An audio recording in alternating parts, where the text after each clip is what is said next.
and change and show up for him in those times? I think I finally realized, that this is something he did not choose, something that he does not want to choose. When he would, like I said prior, we would have the best day. We would have such a great day. And then later on that night, it was just something would just tick in his brain where he couldn't help himself. And I think that's a huge factor with addiction. In our relationship, balance was definitely a huge key. I really tried to do what I could to help him and better him and distract his mind.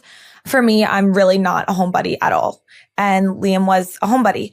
And that's okay. But for me, I didn't want to be at home from the minute I wake up to the minute I go to sleep. And one thing I remember closer to the beginning of our relationship was that I remember Liam would always order us coffee from Starbucks on Uber Eats every morning.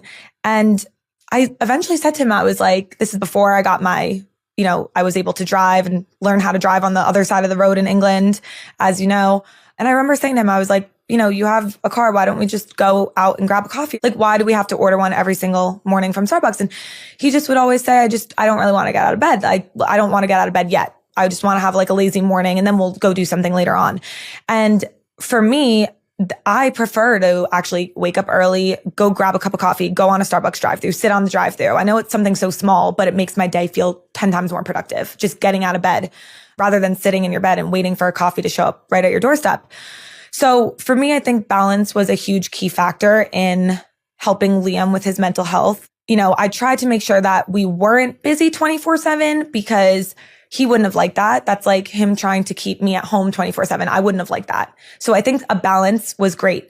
Some nights we would go out to a nice dinner and then go watch a movie after and then play mini golf or something or go bowling and then come home. But then other nights we would cook dinner at home, watch a movie at home in bed and then play Wii bowling. We didn't have to be out all the time, but I think balance is so good, especially when you do struggle with mental health, to help get that person kind of out of their shell and out of the house. And that's something that I really tried to, and some days, he wouldn't really want to leave the house. And I would just kind of say to him, come on, we're getting out of the house. I found this cool museum.